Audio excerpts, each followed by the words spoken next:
दोस्तों धान की फसल का जैसे 40 से लेकर के 50-55 दिन का हो जाता है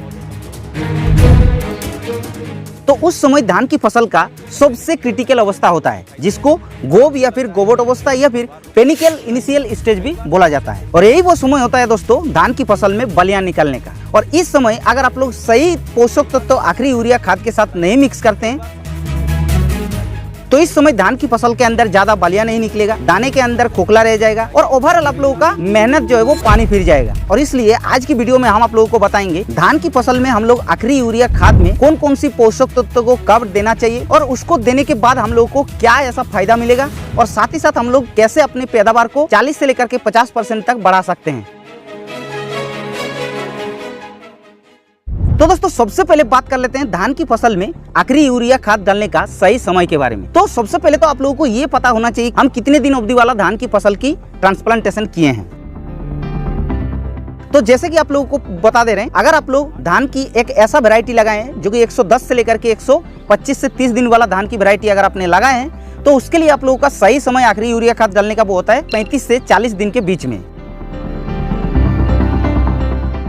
और अगर आप लोग दोस्तों 130 से लेकर के 150 दिन अवधि वाला धान की वैरायटी को लगाकर रखें तो आप लोगों का आखिरी यूरिया खाद डालने का समय जो होता है वो होता है 45 से 50 दिन के बीच में। तो ये तो आप लोगों को पहले क्लियर होना चाहिए। उसके बाद ही आप लोगों को डिसाइड करना है कि आखिरी खाद के समय हम लोगों को कौन कौन सी ऐसा पोषक तत्व को मिक्स करना है ताकि हम लोगों का पैदावार ज्यादा मिले। तो दोस्तों जैसे कि आप लोग अगर आखिरी यूरिया खाद डालने जाते हैं तो सबसे पहले तो आप लोगों को अपने खेत के अंदर विजिट करके पहले चेक कर लेना है कि हमारा धान की फसल कैसा है, यानी कि धान की फसल में कितना ज्यादा हरापन है, कितना ज्यादा ग्रोथ है। उसी हिसाब से आप लोगों को पहला जो यूरिया खाद होता है यानी कि नाइट्रोजन होता है उसको आप लोगों को इस्तेमाल करना है। क्योंकि अगर आप लोगों का पौधे का ग्रोथ भी सही है और पौधे का हरापन भी सही है तो आप लोगों को ज्यादा यूरिया खाद का इस्तेमाल नहीं करना है। और बाय चांस अगर आप लोग ज्यादा यूरिया खाद को इस समय इस्तेमाल कर देते हैं पौधे का ग्रोथ और हरापन सही रहने के बावजूद भी, तो आप लोगों का प्रॉब्लम क्या होगा पता है, पौधे का ग्रोथ ज्यादा हो जाएगा और तो और पौधे के अंदर हरापन ज्यादा हो जाएगा, जिससे आप लोगों का धान की फसल गिरने का डर रहेगा और ज्यादा कीड़े मकोड़े का प्रकोप होने का भी डर रहेगा। इसलिए आप लोगों को ये पहले चेक कर लेना है कि आपका धान की फसल का ग्रोथ और हरापन कैसा है। उसके बाद ही आप लोगों को जो करना है वो होता है यूरिया खाद का इस्तेमाल करना है। अब यूरिया खाद कैसे कितनी मात्रा में इस्तेमाल करेंगे, अगर मान के चलिए पौधे का सब ठीक ठाक है ग्रोथ और हरापन, तो आप लोगों का 1 एकड़ में सिर्फ 20 से 25 किलोग्राम से ज्यादा आप लोगों को यूरिया खाद नहीं लेना है। ज्यादातर किसान भाई यही पर गलती करते हैं क्योंकि लास्ट यूरिया खाद में बहुत ही ज्यादा यूरिया खाद का प्रयोग कर देते हैं। तो आप लोगों को वो गलती नहीं करना है। तो सबसे पहले 20 से 25 किलोग्राम आप लोगों को यूरिया खाद लेना है। लेकिन सवाल यह आती कि आखिरी यूरिया खाद तो हम लोग भाई चलो डाल दिया सही मात्रा में सही समय पर, लेकिन उसके साथ हम लोग कौन सी ऐसा न्यूट्रिएंट को कौन सी ऐसा खाद को डालेंगे ताकि हम लोगों का पैदावार आगे चल के ज्यादा मिले। तो इस समय जो सबसे इंपॉर्टेंट और सबसे जरूरी पोषक तत्व होता है वो होता है पोटास।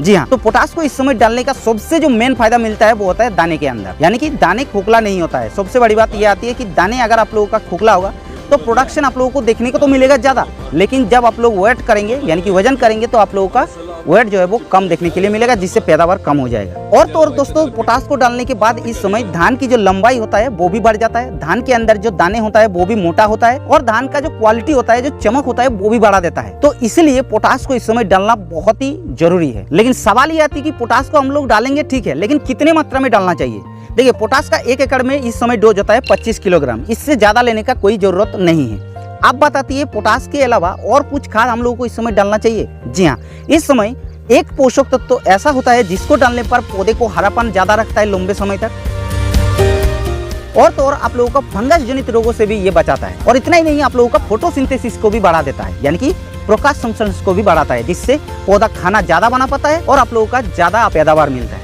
और वो न्यूट्रिएंट होता है दोस्तों सल्फर 80% WDG वाला, यानी कि जो वाटर डिस्पर्सिबल ग्रेन्युल्स वाला मिलता है, उस वाला सल्फर को आप लोगों को 3 से 4 किलोग्राम प्रति एकड़ के हिसाब से वही जो यूरिया खाद या फिर जो पोटास डाल रहे हैं उसके साथ ही आप लोगों को मिक्सचर करके बिखर देना है। तब जाके आप लोगों का इस समय के लिए सही पोषक तत्व तो मिलेगा धान की फसल में। अब सवाल आती है कि इन सारे खाद को तो हम लोग डाल दिए हैं, अब क्या और भी कुछ डालना चाहिए।